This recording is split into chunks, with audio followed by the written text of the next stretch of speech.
नमस्ते बच्चों। मैं मनीषा गोखले आशीष हिंदी क्लासेस में आप सभी का स्वागत है। आज के इस वीडियो में हम चर्चा करने वाले हैं आपकी पाठ्यपुस्तक स्पर्श भाग 1 के पद्य खंड से तीसरी कविता गीत अगीत के प्रश्नोत्तरों पर। तो चलिए शुरू करते हैं। प्रश्न 1, निम्नलिखित प्रश्नों के उत्तर दीजिए। क, नदी का किनारों से कुछ कहते हुए बह जाने पर गुलाब क्या सोच रहा है? इससे संबंधित पंक्तियों को लिखिए। उत्तर, नदी का किनारों से कुछ कहते हुए बह जाने पर गुलाब सोच रहा है कि यदि ईश्वर उसे वाणी देते तो वह भी अपने पतझड़ के सपनों जो पूरे ना हो सके के बारे में सारी दुनिया को बताता और अपने मन को हल्का कर लेता। देते स्वर यदि मुझे विधाता अपने पतझड़ के सपनों का, मैं भी जग को गीत सुनाता।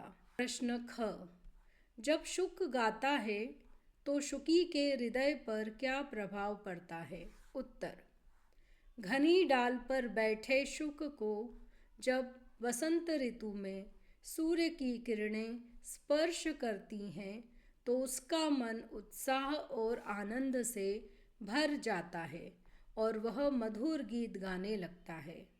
उसके गाए हुए गीत शुकी के मन को छू जाते हैं, उसके पंख फूल जाते हैं और मन में भी स्नेह भरे गीत उमड़ने लगते हैं। लेकिन उस समय वह अपने अंडों को सें रही थी, इसलिए उसके गीत और भावनाएं मन में ही रह जाती हैं, अभिव्यक्त नहीं हो पाती हैं। प्रश्न ग, प्रेमी जब गीत गाता है तब प्रेमिका की क्या इच्छा होती है? उत्तर, प्रेमी जब गीत गाता है तो उसकी आवाज़ सुनकर प्रेमिका उसके पास खींची चली आती है, लेकिन संकोच और भयवश नीम के पेड़ के पीछे छिप छिप कर वह उसका गीत सुनती है।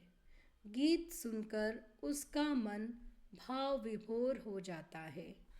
उसके मन में भी इच्छा होती है कि काश वह भी गीत की कड़ी बन जाती और प्रेमी के होठों पर सज जाती। प्रश्न घ, प्रथम छंद में वर्णित प्रकृति चित्रण को लिखिए। उत्तर, प्रथम छंद में प्रकृति का बहुत ही सुंदर और सजीव चित्रण किया गया है।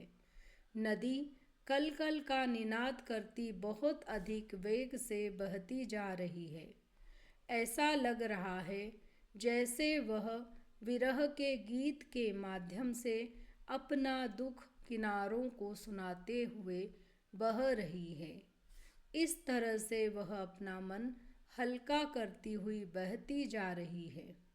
वहीं किनारे पर खिला गुलाब का फूल चुपचाप खड़ा हुआ सोच रहा है कि काश ईश्वर उसे भी वाणी देते तो वह भी अपने पतझड़ के सपने सारे संसार को गाकर सुनाता जो पूरे ना हो सके।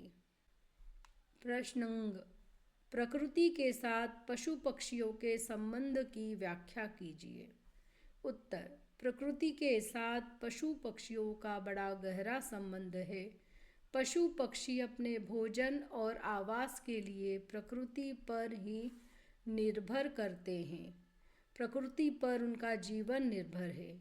उनके सारे क्रियाकलाप प्रकृति से ही जुड़े हुए होते हैं। प्रकृति की सुंदरता पशु पक्षियों को भी गाने, गुनगुनाने और चहचहाने के लिए प्रेरित कर देती है। इसी प्रकृति के साथ पशु पक्षी आपसी संबंधों को आगे ले जाते हुए एक दूसरे के प्रेम में खो जाते हैं। जैसे इस कविता में वसंत ऋतु में सूर्य की किरणें शुक के शरीर को स्पर्श कर उसके मन में प्रेम भाव जागृत कर देती हैं और वह मधुर गीत गाने लगता है। प्रश्न च, मनुष्य को प्रकृति किस रूप में आंदोलित करती है? अपने शब्दों में लिखिए। उत्तर, मनुष्य को प्रकृति अनेक रूपों में आंदोलित करती है। प्रकृति की सुंदरता उसके मन को उत्साह और आनंद से भर देती है। प्रातःकालीन सूर्य हमें प्रसन्नता से भर देता है। हरियाली हमारी आँखों को सुकून देती है। ओस की बूंदें हमें अपनी ओर खींचती हैं। आसमान में छाए काले काले बादल मन में उल्लास और मस्ती जगाते हैं तथा मन को खुशी से भर देते हैं। शाम को छिपता सूर्य मन को शांति से भर देता है। इसके अलावा नदी, पहाड़, झरने, पेड़, पौधे, फूल आदि विविध रूपों में मनुष्य को आंदोलित करते हैं। जैसे कि इस कविता में संध्या के समय का सुंदर दृश्य प्रेमी को प्रेमिका की याद दिलाता है और वह प्रेम गीत गाने लगता है और प्रेमिका उसका प्रेम गीत सुनकर घर से बाहर खिंची चली आती है। प्रश्न 6। सभी कुछ गीत है, अगीत कुछ नहीं होता, कुछ अगीत भी होता है क्या? स्पष्ट कीजिए। उत्तर। हमारे मन में कई तरह के भाव उठते हैं। जो भाव अभिव्यक्त होते हैं वे गीत कहलाते हैं।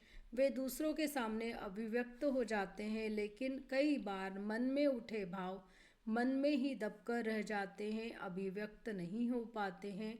ये भाव अगीत हैं जिन्हें स्वर नहीं मिल पाते हैं। अभिव्यक्त न हो पाने पर भी वह अपने आप में बहुत ही सुंदर अनुभूति हैं। प्रश्न ज। गीत अगीत के केंद्रीय भाव को लिखिए। उत्तर। गीत अगीत कविता का केंद्रीय भाव है प्रेम और प्राकृतिक सौंदर्य का चित्रण। इस कविता में नदी, गुलाब और किनारों के माध्यम से प्राकृतिक सौंदर्य, शुक-शुकी के माध्यम से जीव जंतुओं में प्रेम भाव तथा प्रेमी एवं उसकी राधा के माध्यम से मानवीय राग का चित्रण किया गया है। कविता में प्रेम की मुखरित मतलब जो अभिव्यक्त हो, जो बोली जाए, और मौन दोनों अभिव्यक्तियों को सुंदर बताया है, क्योंकि गीत की गूंज सुनने में अच्छी लगती है पर अगीत की अनुभूति भी उतनी ही अच्छी लगती है। गीत और अगीत दोनों ही अपने आप में सुंदर होते हैं। प्रश्न 2। संदर्भ सहित व्याख्या कीजिए। क। अपने पतझड़ के सपनों का मैं भी जग को गीत सुनाता। उत्तर। संदर्भ।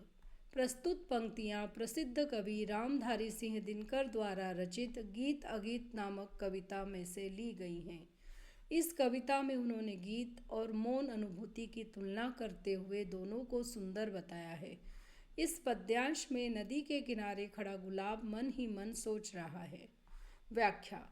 किनारे पर खिला गुलाब का फूल चुपचाप खड़ा हुआ सोच रहा है कि काश ईश्वर उसे भी वाणी देते तो वह भी अपने पतझड़ के सपने सारे संसार को गाकर सुनाता जो पूरे न हो सके हैं।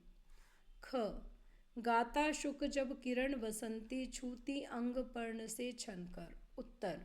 संदर्भ। प्रस्तुत पंक्तियाँ प्रसिद्ध कवि रामधारी सिंह दिनकर द्वारा रचित गीत अगीत नामक कविता में से ली गई हैं। इस कविता में उन्होंने गीत और मौन अनुभूति की तुलना करते हुए दोनों को सुंदर बताया है। इस पद्यांश में शुक पर प्रकृति के प्रभाव को दर्शाया गया है। वसंत ऋतु में जब सूरज की किरणें पत्तों से छनकर तोते के अंगों को छूती हैं तो वह प्रसन्नता और उत्साह से भर जाता है और मधुर गीत गाने लगता है। ग। हुई न क्यों में कड़ी गीत की विधना यो मन में गुनती है। उत्तर। संदर्भ। प्रस्तुत पंक्तियाँ प्रसिद्ध कवि रामधारी सिंह दिनकर द्वारा रचित गीत अगीत नामक कविता में से ली गई है। इस कविता में उन्होंने गीत और मौन अनुभूति की तुलना करते हुए दोनों को सुंदर बताया है। प्रेमी के प्रेम भरे गीत को सुनकर उसकी प्रेमिका मुग्ध हो उठती है। व्याख्या। प्रेमी का गीत सुनकर प्रेमिका का मन भाव विभोर हो जाता है। उसके मन में भी इच्छा होती है कि काश वह भी गीत की कड़ी बन जाती और प्रेमी के होठों पर सज जाती। अगले वीडियो में एक नया टॉपिक लेकर फिर से हाजिर होंगी। तब तक के लिए धन्यवाद।